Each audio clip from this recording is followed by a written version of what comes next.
Welcome to the Imperfect Dads Podcast. This is your host, Devin. We believe dads care deeply about their family and kids, but they don't always have a space to discuss what their life looks like. Our podcast is a space for dads to discuss the ups and downs of fatherhood and how they feel like they're holding it together or how they're not. Thank you for joining us for this episode. This podcast is part of the Never a Face Network. Make sure to follow them on Instagram or go to the website neverafacenetwork.com. On this episode, we have on Ryan Parrish, who you may know from his time in bands like Hopesfall or Celebrity. Ryan is a dad to two daughters that were both adopted and are biological sisters. Ryan shares the very emotional journey of going from never thinking he'd be a dad to going through the adoption process to becoming a dad, and then a couple years later, getting the call that there was a sister on the way. So this is the first-hand experience of all the ups and downs and joy and exhaustion that comes with the adoption process, and also what an open adoption looks like, where you stay in contact with the biological parents. We also talked about formula shortages in 2020, how kids force you to have perspective, how much being a dad means to him, getting laid off from a job, and finding time to get a band back together.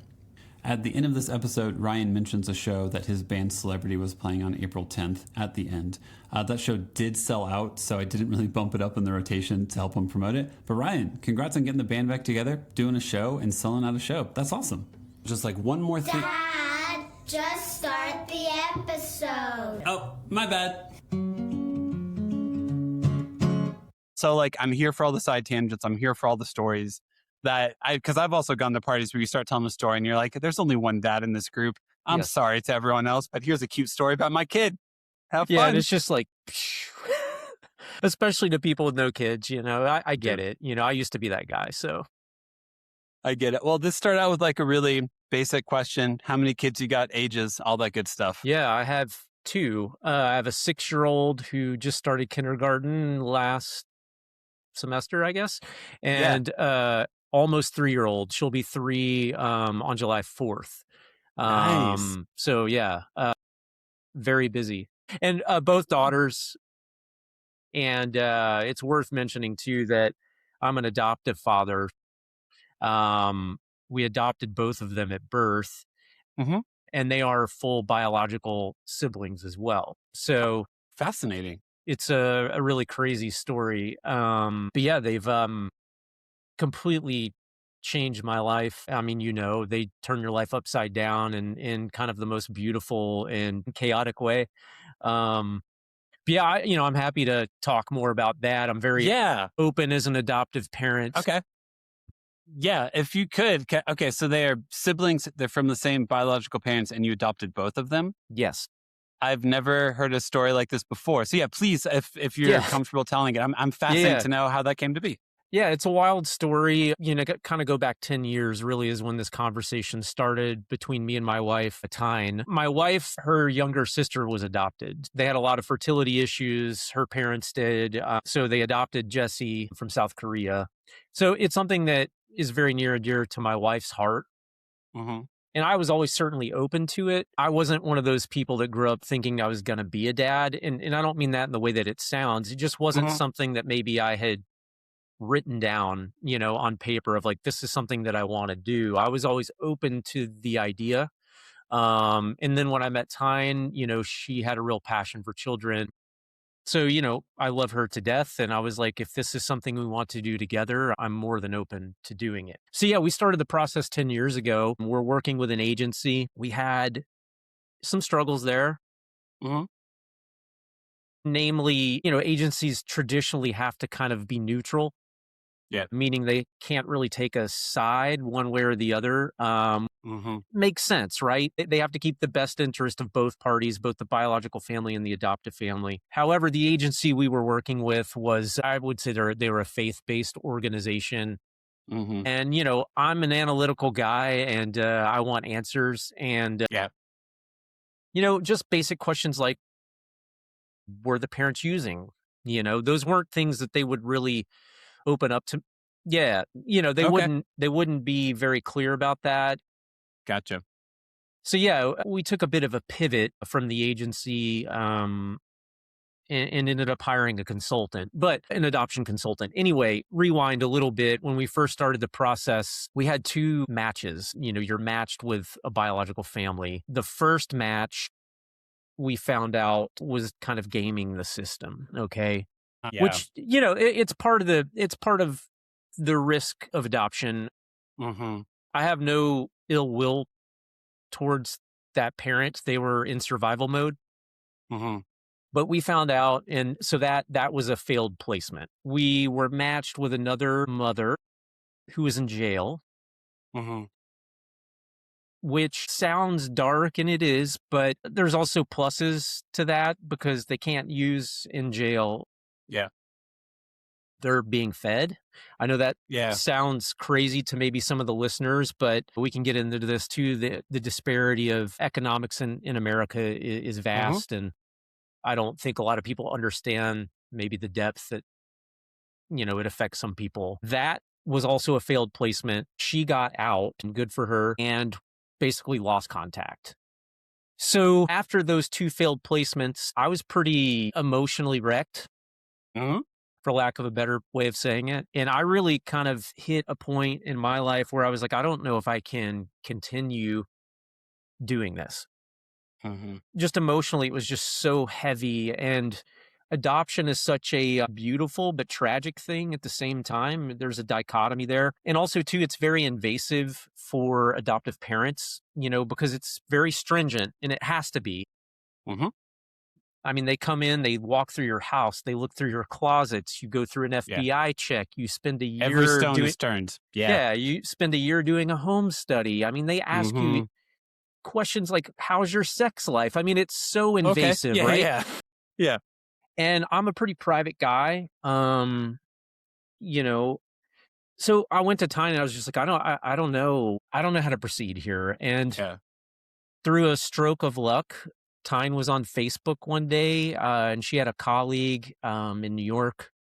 And one day the colleague had a photo with a baby, and to message her, and he's like, "Hey, I don't mean to be forward, but can you tell me about your child?" Because she knew that she wasn't pregnant, and she's like, "Oh, well, I'm a single woman, and I just decided to adopt. You have to talk to this consultant that I used." So Tyne set up a call with the consultant and came to me, and she's like, "You're either going to love her or you're going to hate her." And she's like, "I don't know which." And she's like, "Would you be willing to hop on a call with her?" And I said, "Absolutely." Yeah. Hopped on a call with her and loved her immediately. Mm-hmm. Very direct, very forward, exactly what someone like me needs, like lays all the facts out and says, "Here you go," which we weren't getting from the agency that we hired. Mm-hmm. So we hired her, and she works in several adoption-friendly states. Each state has different laws around adoption. How long the window of revocation is, which is the baby's placed in your arms. Some states, there's a 30-day window of when the biological family could change their mind. Rightfully so, right? Rightfully so. But she worked in states where that window was shorter, which was another thing for me that felt good as an adoptive parent. So we had a match, and it was twins. And we were in the middle of renovating this house. And we're living in my sister's basically attic. And we had to go to her and say, "Hey, not now." And she was not happy about that. But, I wasn't ready for 2. Yeah. And I couldn't bring a kid into a renovation that was incomplete, 2 kids into that. Yeah. So she was like, she expressed her displeasure with that. Mm-hmm. And then was like, "Hey, the next time the phone rings, there is a baby." She's like, "There's going to be no runway. There's no 6-month lead up. You'll see my name on your caller ID. You will know that there is a baby, and that baby is waiting on you." And that's exactly what happened. Nice. Yeah. And that story's wild too. To kind of condense it, Tyne was very close with her maternal grandparents, specifically her grandfather. He was in his late 90s. We got the call that he was passing away. My wife's originally from Michigan, the Ann Arbor area, and that's where her grandparents were. I went to work on a Monday. The phone rang. It was Tyne. She's like, "Carl's going to pass. We got to go." And I said, "Great. Let's get packed up. Let's go." Packed the car, started driving to Michigan. It's about an 8.5-hour drive from Nashville.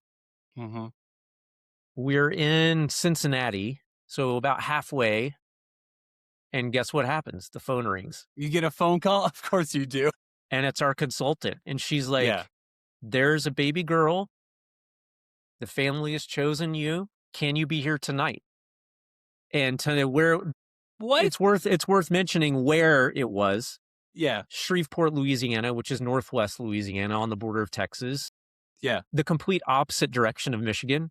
Not close to Michigan. At all. And Tyne just starts crying. You know, she's on the Yeah. phone. I'm driving, you know, just white knuckle, Dude, no. you know. Yeah. And she's like, I have to talk to Ryan, and like hangs up the phone, tells me the story.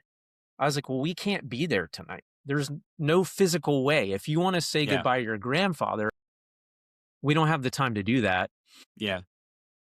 We need to call her back and explain the situation. So we did. And she's like, okay, well, let me go talk to the biological family. Mm-hmm. Well, apparently, you know, the biological family, that story spoke to them because Okay. the biological mother was close with a grandparent. Okay. And they said, we're willing to wait, but how soon Thank- can you get here? Man. So we finished the drive to Michigan. Yeah. We spent the time with Carl. I'll never forget this. We walked in the room, and one of the first things he said to us was, what are you doing here? Go get your daughter. Mm. You know, Yeah. it's very emotional. Absolutely. So yeah, we spent that time with Carl, went to sleep, woke up the next morning and drove all the way back to Nashville. Got to Nashville. We have a dog, no one to take care of the dog. So we called my in-laws and we're like, can you come take care of our dog? We've got to wake up the next morning and drive to Shreveport. Mm-hmm. So we packed our stuff. You know, we had a basically go bag for the adoption because we knew it could happen at any moment, right? Yep. We packed our stuff up, went to bed that night in our house, woke up the next morning and drove 9 hours to Shreveport. And that's how it all played out. Dude. You know, we pulled into Shreveport. It was probably about 5:30. Mm-hmm. This would have been November of 2019. And pulled into the hospital parking lot and walked across the street and met our attorney in the hallway, and he kind of explained how it was going to go. And we went up the elevator and walked into the room, and there was the biological parents holding her. And, you know, it was, you know. Yeah. If I can interrupt you for a second, what was that drive like? The drive from Nashville to Shreveport? Like, were you guys like, that's 9 hours in a car? You guys just both being like, okay, all right. Like I've talked to people who have done foster and then adopted, and the whole process of, is this real? Is this really our life? It seems like a constant question of trying to buy into a life that you want with the full knowledge you have limited control and it might be taken away if the biological parent says, by the way, I don't want any of this. Yeah. What was that drive like? I mean, out of body experience, kind of. Yeah. Really, you know, again, touched on, I'm hyper analytical person. So my mind was racing the whole drive. I was operating on very little sleep. You know, we're about an hour outside of Shreveport, and I kind of looked at Tyne. I was like, I guess we should start thinking about names. Yeah. You know, and we just like started kind of going through a short list of names that kind of appealed to us. And I was like, I feel like I kind of need to see her, you know, before I name her. But yeah, there was a lot of silence. Yeah, that's realistic. Because, I mean, you know, man, like it's no different if you're adoptive or a biological parent. Like the drive to the hospital was probably very similar for you and for all the other dads out there listening, you know, like, you know, you're driving into this thing where your life is going to be totally different. And I can't think of another experience in my life that has ever felt that way. Like, you know, your life is changing, you know, to a level that you can't even comprehend. But I think on a metaphysical, like core level, you understand, like, this is real, this is happening. And I just have to embrace it. So I think all that was just kind of swirling through my head. And, you know, like, then I was like concerned about the awkwardness of the moment before it happened. And, you know, really kind of the way I explained that, it was like there was just an acceptance of the moment when I walked into that room, and kind of a respect that I had to kind of bring into the room of like, this is life altering for me. and this is life altering for them. And carrying both of those kind of emotional states. But yeah, man, it was just this beautiful moment. And for me and for Tyne, and I'll never forget, they said, well, do you want to hold her? And for whatever reason, my memory of it is she gave her to me first. Yeah. And I just remember looking down and just, that was it. Yeah. That was it, Yeah. and, then we had some exchanges with them, and then they asked if they could walk us down to the car. Sorry. No, man, it's a bit like it's very emotional, but it's very emotional. I have lots of thoughts for you also. I'll give you a second to just to kind of I'm going to speak for a little bit. I mean, also though, man, your journey for this entire thing is such a big one. It's not a casual thing at all. You went from not ever thinking you'd be a dad to thinking, hey, maybe I do want to be a dad, dealing with the extreme disappointment of 2 failures that didn't work out the way they did, going through the extreme whiplash of losing someone in your family who's clearly positively influenced your partner and wife for her existence, to lose him, have him look at you and be like, the journey you're about to be on is more important than this. Yes. And then to arrive, to acknowledge at the same time the respect of the people who are handing you a child are ending a chapter in their life so you can start your own. Exactly. What the, that's not casual. No, and I'm built for intensity. I'm an intense person. Yeah. But even that moment, just, I don't know what I believe about the universe. I was raised evangelical. I don't know where I stand on any of that anymore. But if there is something else out there, that moment was proof of that for me. It was, because I didn't grow up around kids. I grew up in a small family. There weren't little kids running around. I had never changed a diaper. I'd never fed a baby. I'd never put a kid in a car seat. Tyne had. She nannied, all growing up. But for me, this was all new. Yeah. And you care. That's also another thing is you were going to you're sitting there I need to take this seriously. I need to know what I'm doing. Yeah. And so there's also that whole question of that I don't think men talk about enough is you care a ton and you have no idea how you're going to show up. You want to show up and you want to be good at this, but you have no idea what the hell that looks like. And there's a real fear and insecurity that comes with it. 100%. And that, honestly, that's been kind of the headline of parenthood for me is I don't want to mess this up. Yeah. Do you know what I mean? Oh, absolutely. Yeah. What baggage am I bringing into my children's lives? Yep. Anyway, I don't know where I'm going with that. But again, to kind of go back to that moment, it was just it was a God universe moment for me. And it's worth mentioning too, we have a fully open adoption. And it was very important for Tyne and I to get to know them and who they are as people. And we've been able to do that, which has been really great. Yeah. But yeah, kind of rewinding a little bit, Tyne and I were only planning on adopting one child. And, when we adopted Remy, we're good, right? That's kind of where we were at. We're older parents, I'm not a young man. And so, yeah, we adopted Remy and we were going about our lives. And again, we have an open adoption and we keep in touch with the family. We share photos, videos, we write each other, which is awesome. It's exactly what we wanted, But yeah, I mean, we're cruising through COVID, we had Remy for 3 months and then we locked down and, did that whole thing and survived it. And it was actually kind of really special because I got to be with Remy every day and got to see every milestone, which a lot of parents don't get to do. But yeah, one night a couple years later, we're decompressing after Remy went to bed and just kind of laying in the living room. And Tyne just looks at me kind of white as a sheet. And I'm like, what's up? She just turns her phone to me and she had Facebook open and we're friends on Facebook with the family.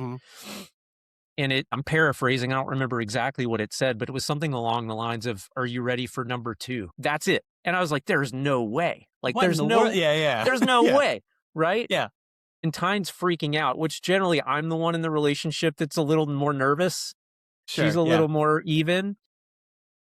and the roles reversed for whatever reason. And she's just like, oh my God. And they provided proof of pregnancy, and you started the new journey. You started the next chapter.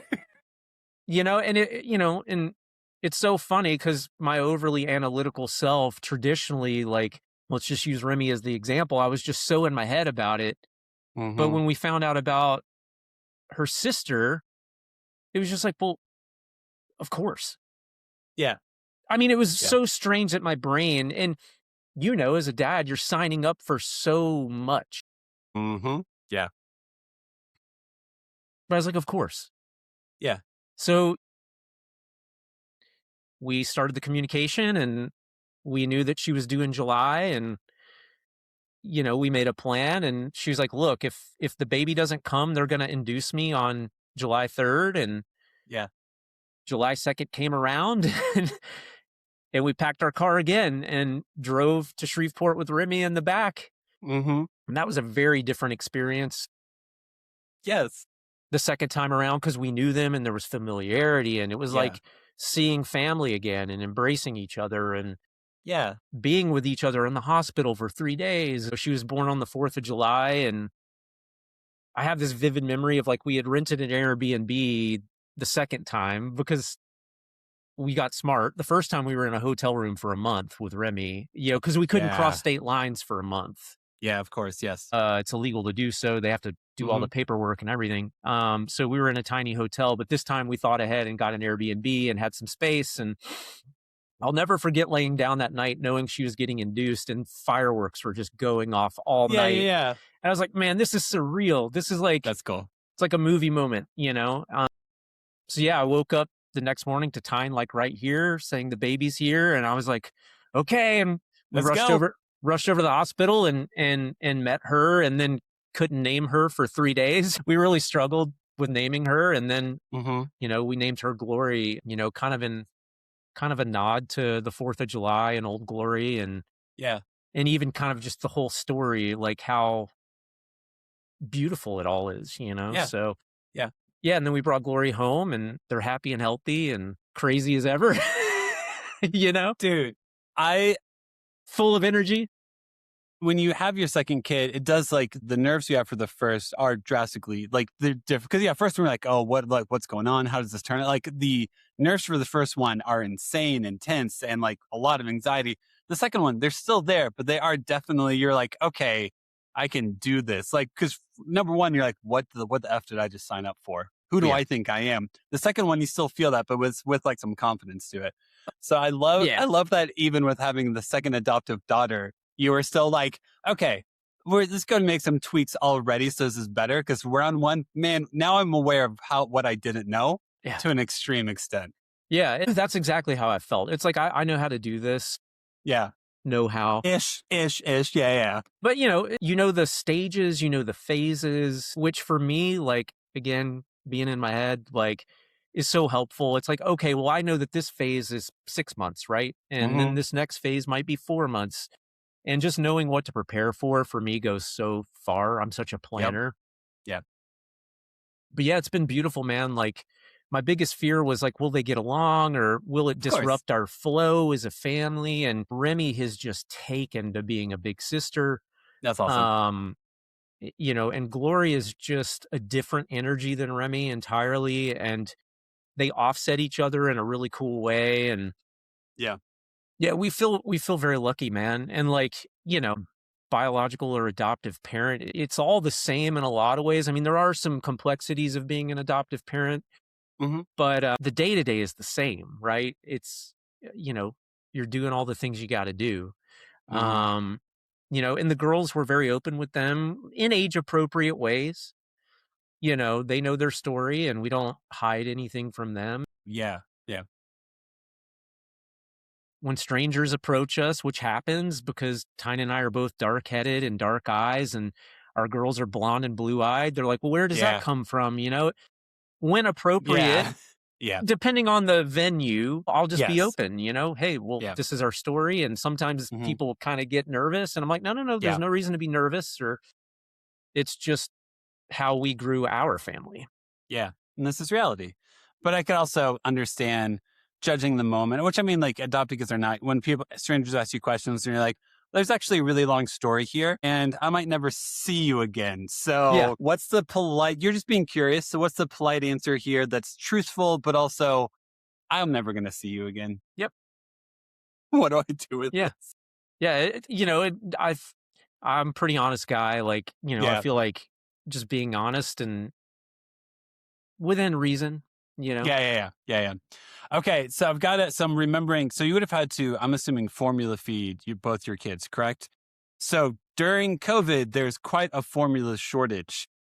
How do you remember what that phase of life was like for you guys at all? Because I remember we had a kid in 2021. Okay. And my wife was able to breastfeed all three of her kids. And I remember being like, thanking her consistently, like, hey, thank you this is a ton of work. Thank you for doing this, because our other friends who had kids at the same time were anxious, constantly calling their family in other states, trying to ship formula to them. Do you remember what that phase of life was like at all for you guys? Oh, yeah. I mean, it was very panicky. Tyne's a planner too. She thought ahead. We were okay. Knowing that some people weren't was a really weird feeling. Mm-hmm. Again, that kind of goes back to that economics thing I brought up earlier about families in America. But we prepared. We were okay. I think we were more nervous about how long is this going to last when we didn't know, Yep. But we had a friend who had a child amidst all of that, and they were having trouble breastfeeding and put a Facebook post up about being short on formula. And luckily we had enough that we were able to donate to them and just give it to them. So we ended up being okay. But cool. I know a lot of families weren't. Yeah.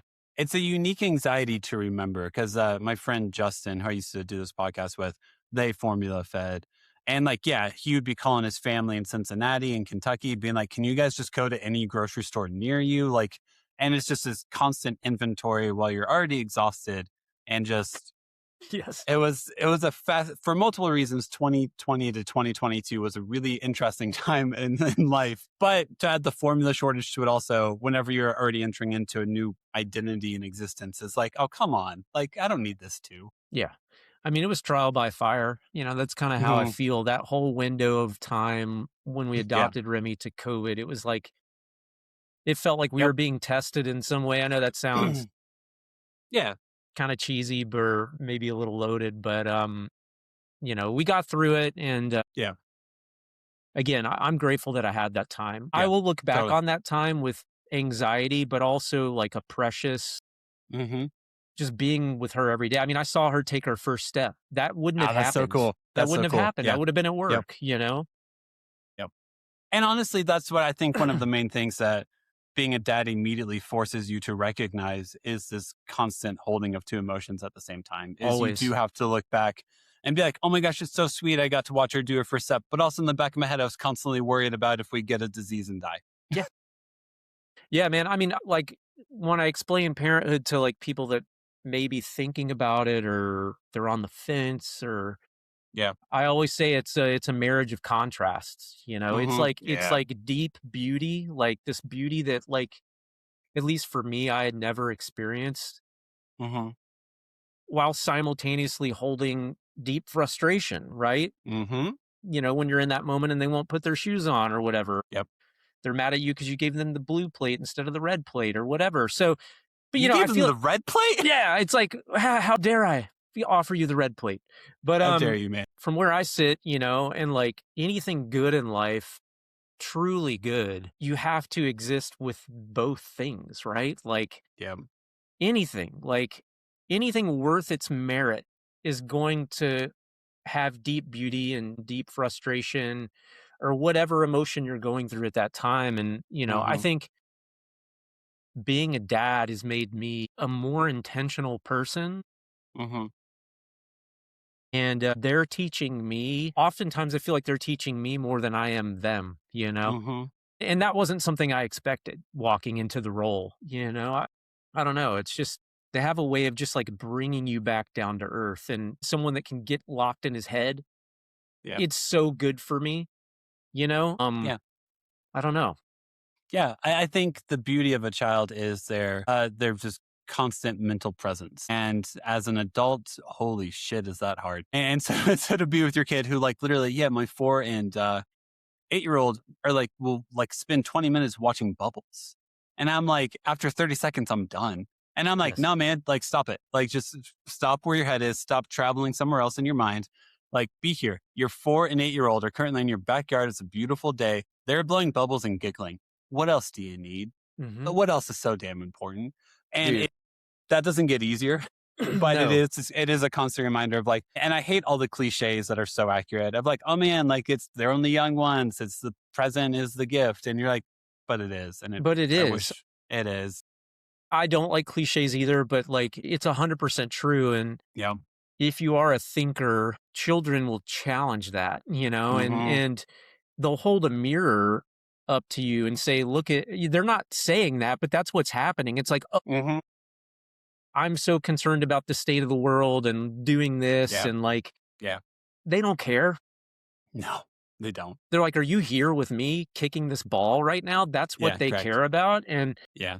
that's been so healthy for me as a person, and, this is a great example of this. I lost my job in January, financial cutbacks out of my control, whatever. It is what it is.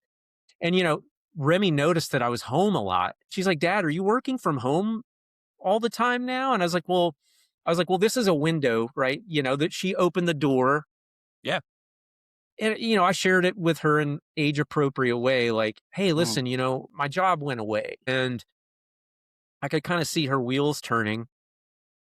And it was such a cool moment. She just goes, well, you can get another job, right?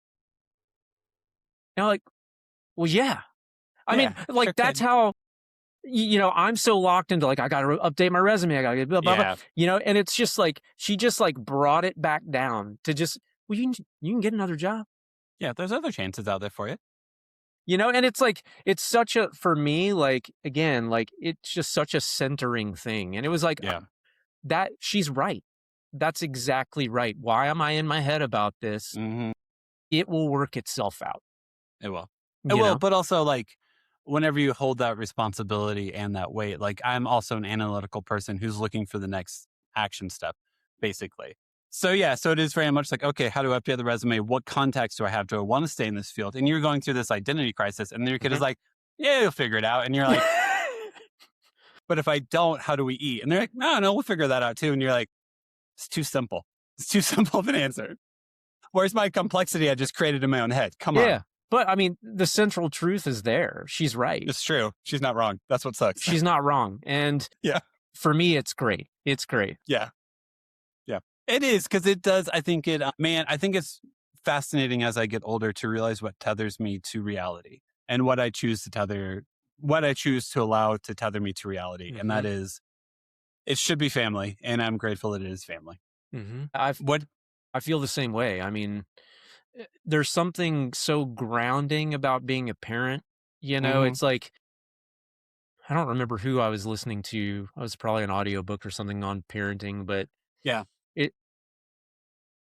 you occupy so many roles as an adult.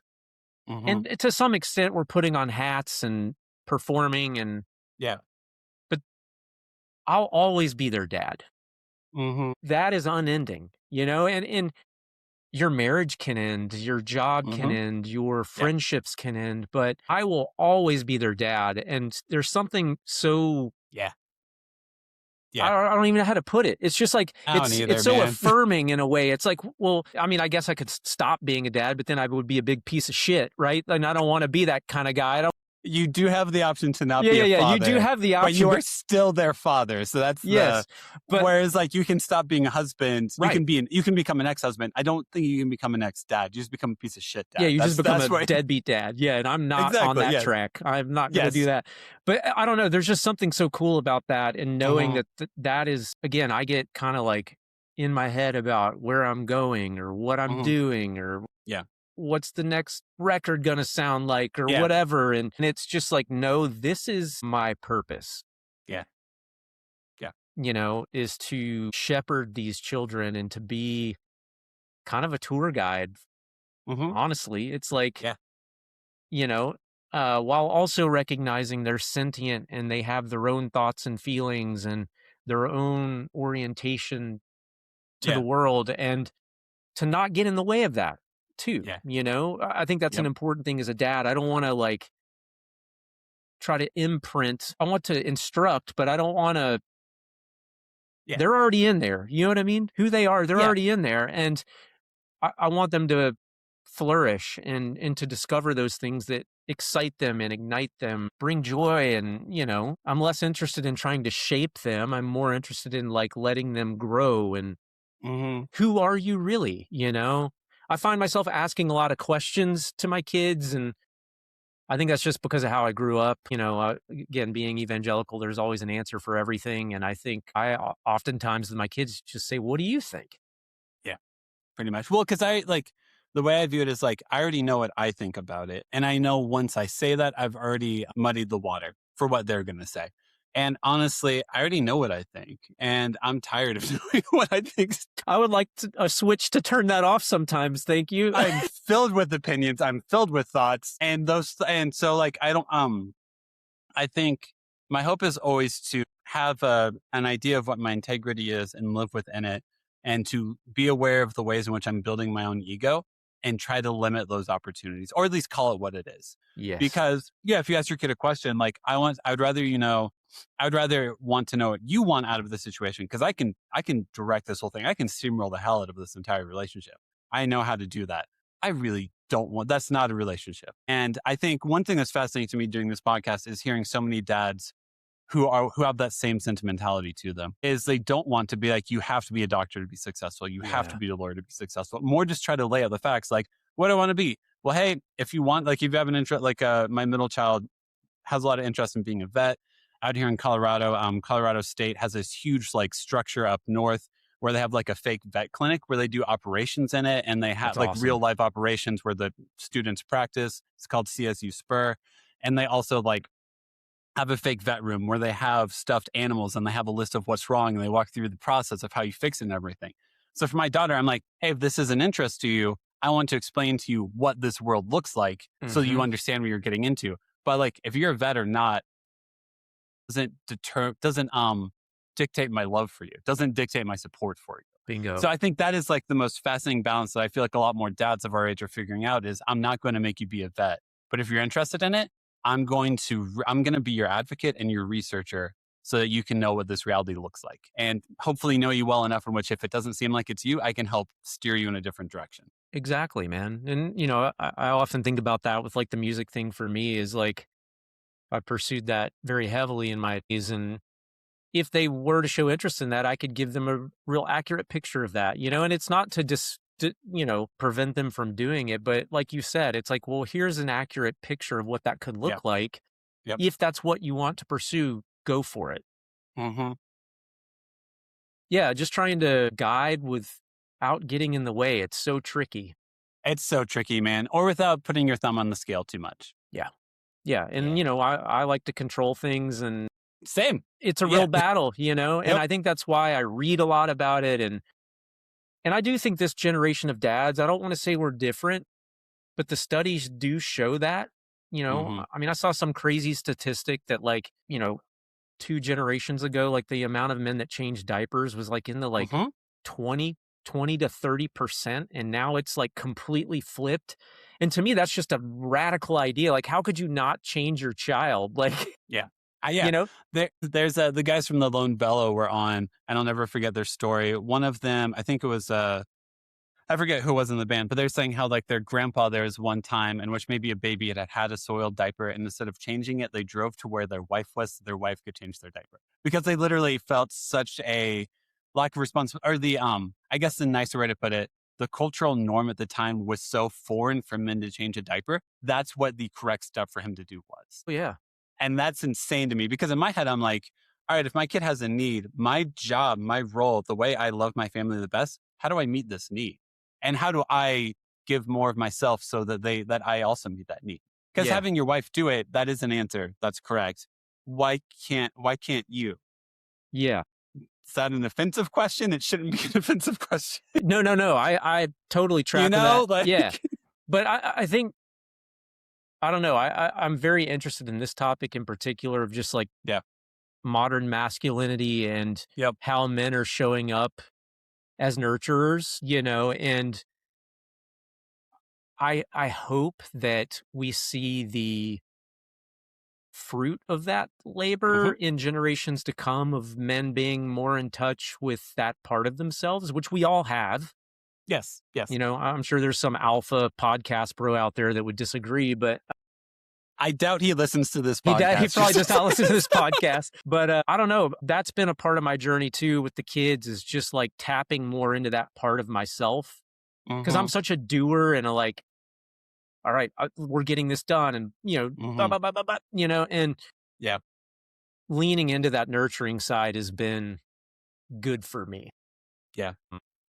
I genuinely believe once you tell someone how their love can make an impact, they will explore it more and they will lean into it. I think for the longest time, men have been told and shown that financial support for their family is the best way for them to show love. And I think we have been able to expand that conversation to actually your physical presence, actually your mental presence, actually you being around is the best way for you to show love. And I think culture plays a massive part into it.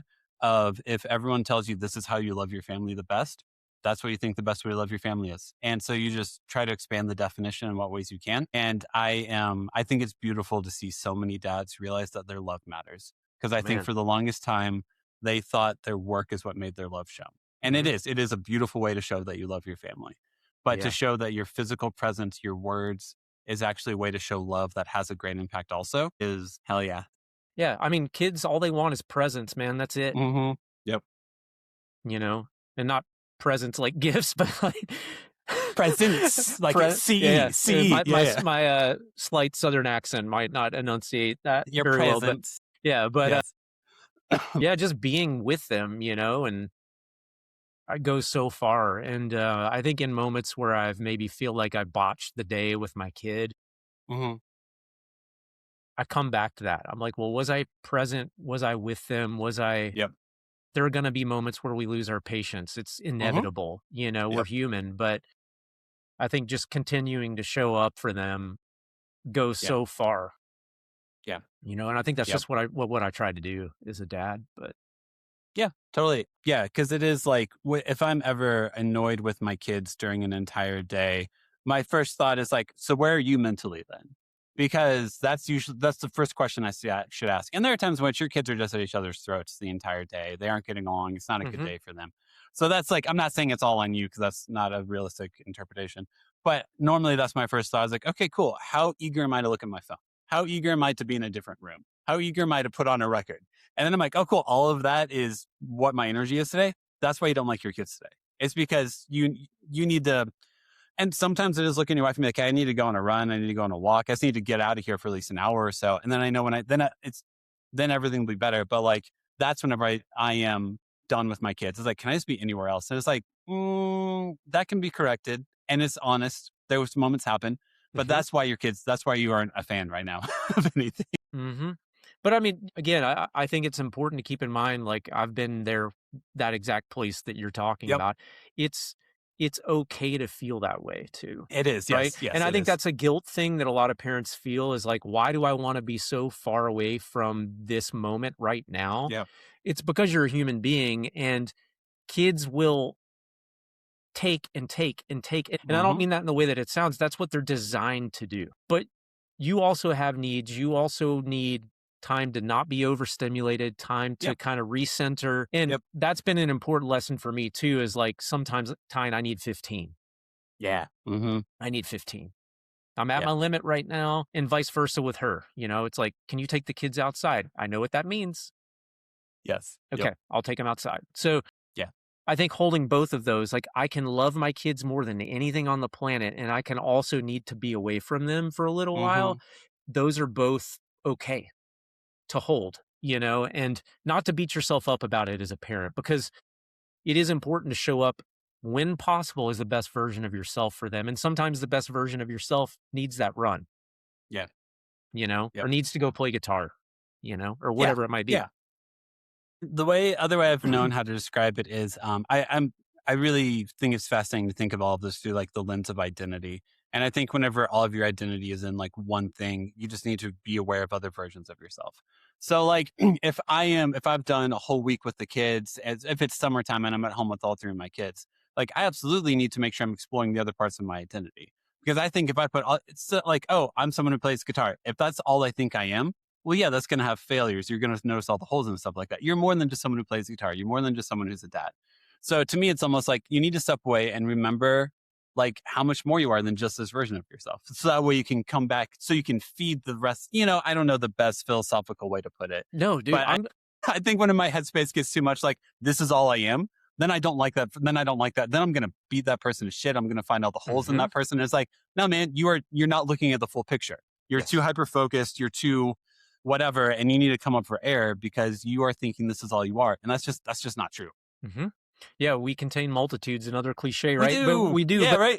But I think that's what this season I'm going through right now with being unemployed is about. It's like, who am I outside of that? And I've been trying to explore that and give that space of like, who am I when I'm not producing something? Yes. Yeah. Which is especially literally in my American, job title. Yeah. I'm a producer. I make video and content for a living. I'm lucky that I've been able to be creative professionally, and get paid to do it. But who am I when I'm not doing that? Yeah.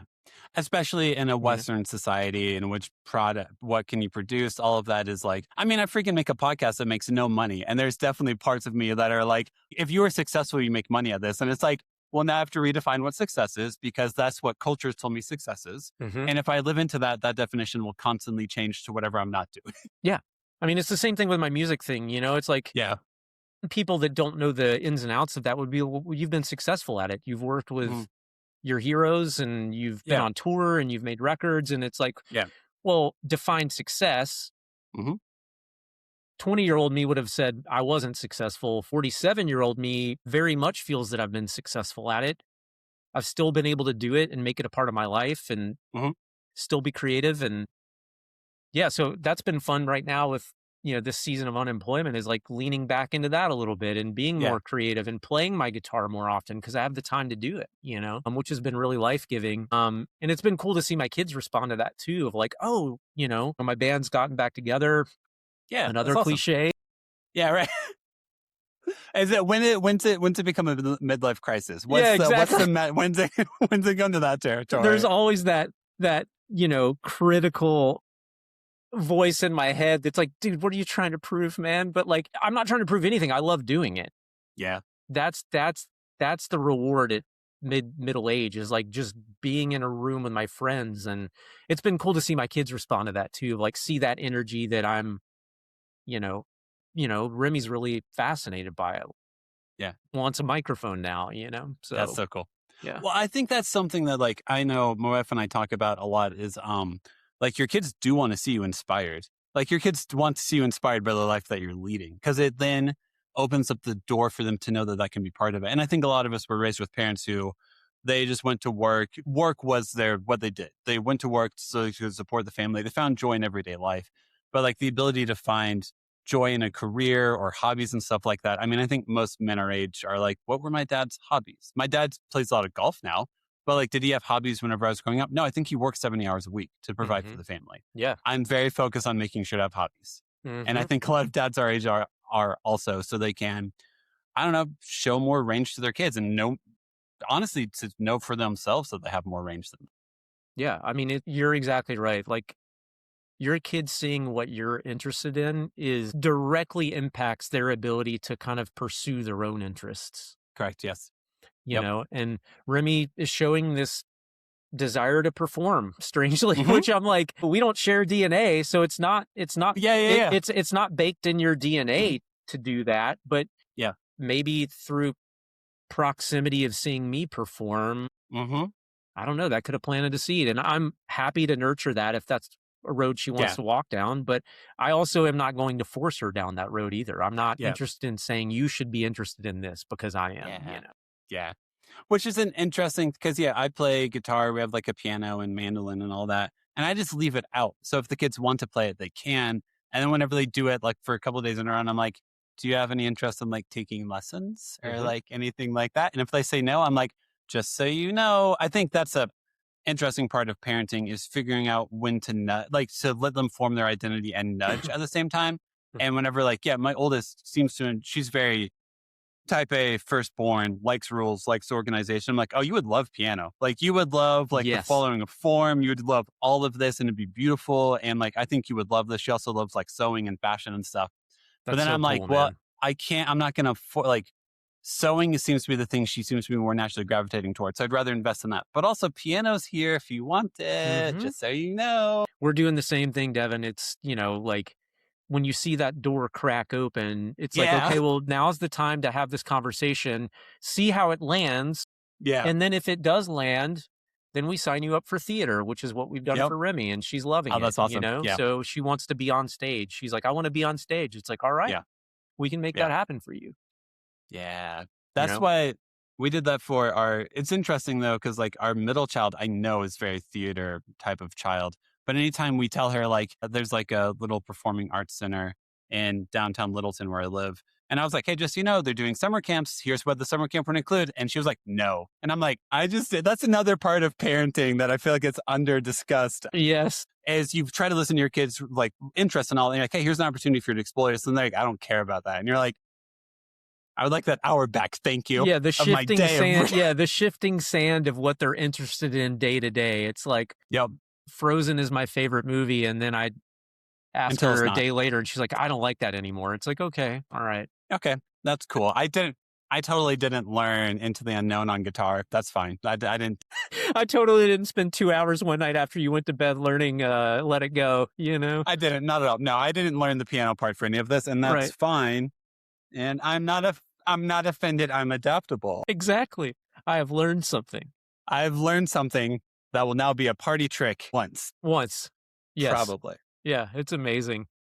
It is. I'll probably start wrapping the episode down, mostly just because I know I could talk to you for another hour or two. Man. I get about all these topics. Before we do, I do want to make sure to say, I think there's a great privilege of being able to do this podcast and to show when men and dads care deeply about something, and for them to express it on here is a privilege that I don't take lightly. And so sincerely, thank you for letting me know about your adoption story. Absolutely. All of the whirlwind that came with that, and just respect. Just thank you so much for trusting me with that story, because I've never heard a story like that before. And I can only imagine how many more emotions you felt in all of that, that hopefully you've got a therapist who you've been able to process it with, because it's a lot for you. It's a lot for you to hold. I'm seeing him tomorrow, by the way. Devin, one note on that, because I know you need to wrap, but if there are any potential prospective dads that listen to this episode out there one day and you have considered adoption or you're curious about adoption,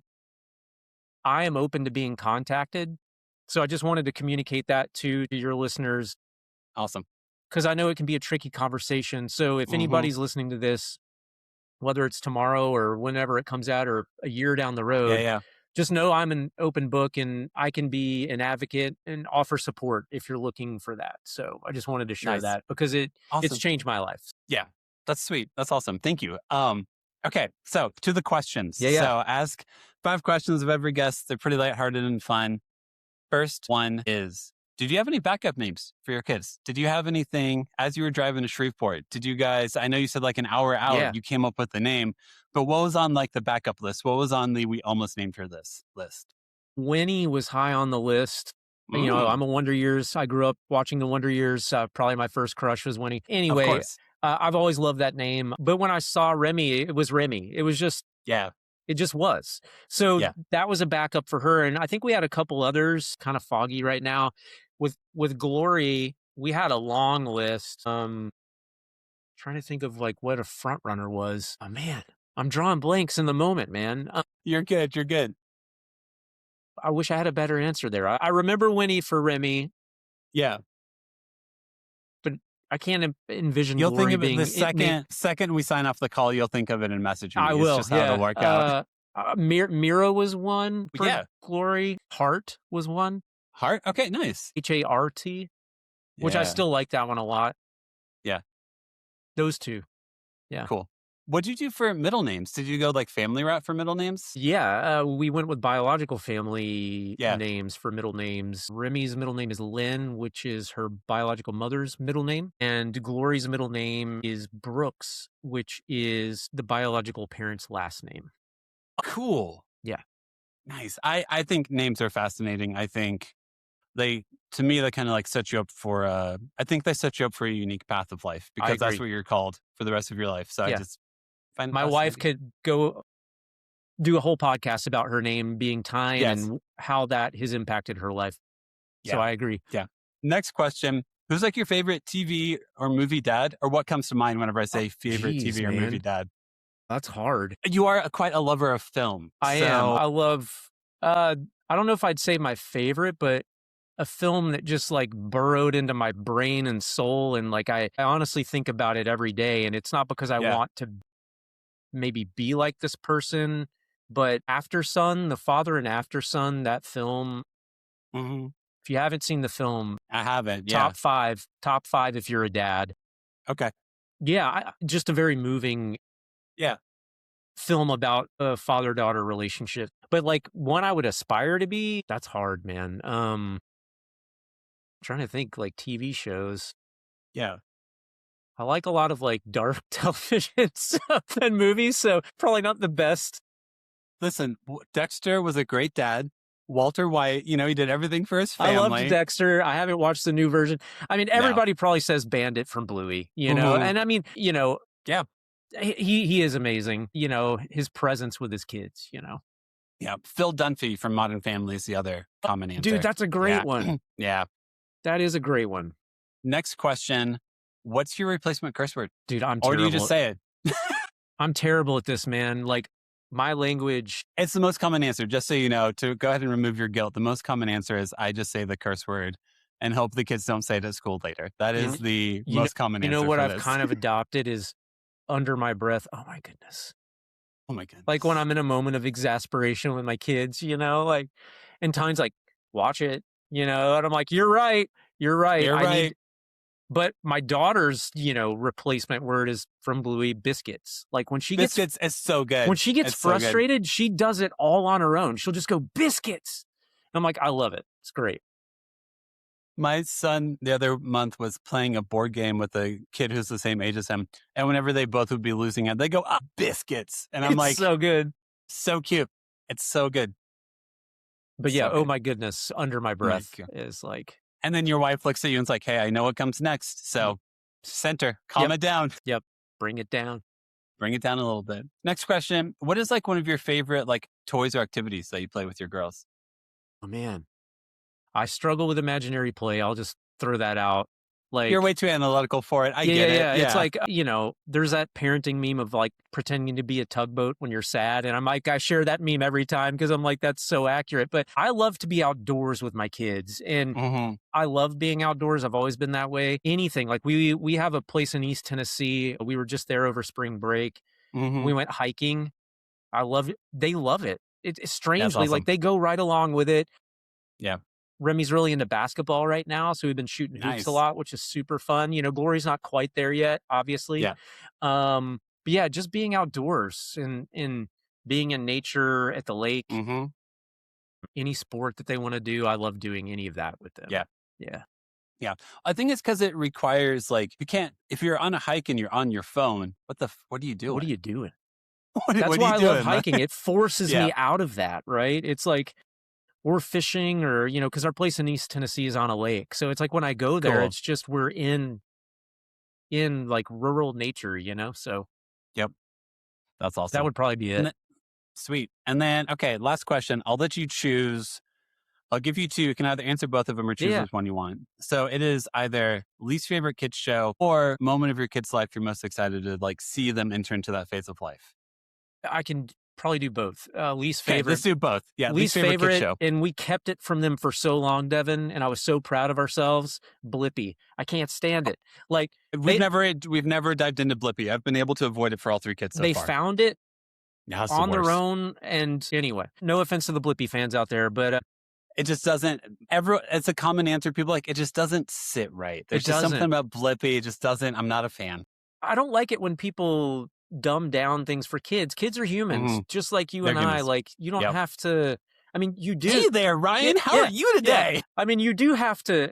You do, but you don't. Do you know what I mean? It's like you use language that they can comprehend. Yes. But to create a I understand the intent of creating a character that kids can learn from. Totally understand that. I think kids are smarter than you think. I agree. And I think you should respect them. The person that strikes the balance of how that works is Ms. Rachel. Huge fan. Yeah, absolutely. Follow her on socials if you don't. She's incredible.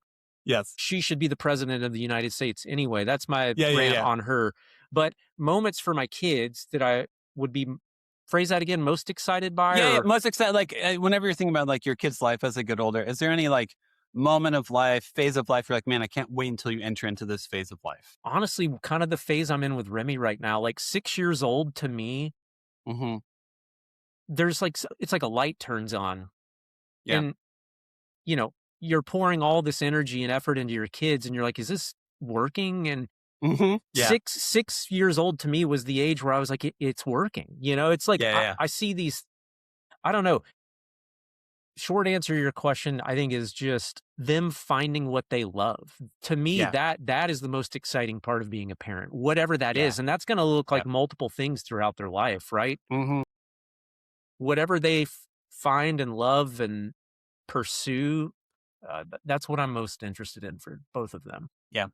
Which is like the sweetest answer. And hopefully just sets like I love asking that question because it sets like the reminder to your own self of like, I need to make sure to be present for whatever my kid is present for, because it might change every single hour. It might change every day, but it matters to them in this moment. And I hopefully am here for this moment so I can understand what matters to them. Totally. I'm 100% on track with you on that, man. And then last thing for you is just like moment for self-promotion. So like socials, your band, all that good stuff. Yeah, self-promotion. Well, you know, strangely was not anticipated. The band that I moved to Nashville to be in, Celebrity, we recently reconvened. We don't really have any sort of structure around it or finite plans. We've left it as an open book, but we are playing if you're in Nashville on April 10th at the end. We're donating all the money from the show to the end to help them keep their doors open. Cool. Yeah. If you're not from Nashville, the end is a DIY independent music venue. If you know anything about the music industry, those places are dying. Yep. I'm a punk rock guy at heart. I want to keep this place open, and it was a good reason for us to get back together. And so that's kind of my shameless self-promotion. If you want to come out to the show, we're on track to sell it out, which is super cool. 20 years later. Yeah. You know, possibly new music from in parallel as well, maybe this year. And Hopesfall, who knows? We have an EP that's done, that's been done for 6 years, that's just sitting on Equal Vision's shelf, I assume, digital shelf. Yeah. I would love to see that come out sometime, but that's what I've got going on musically right now.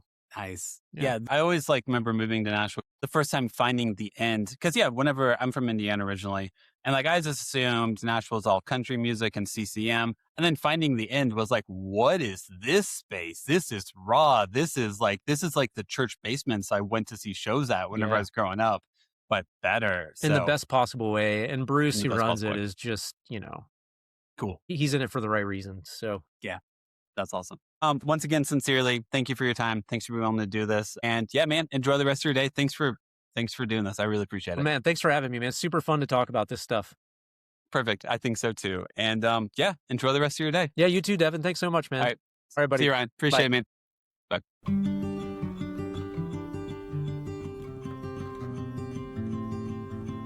Thank you so much for listening to the episode.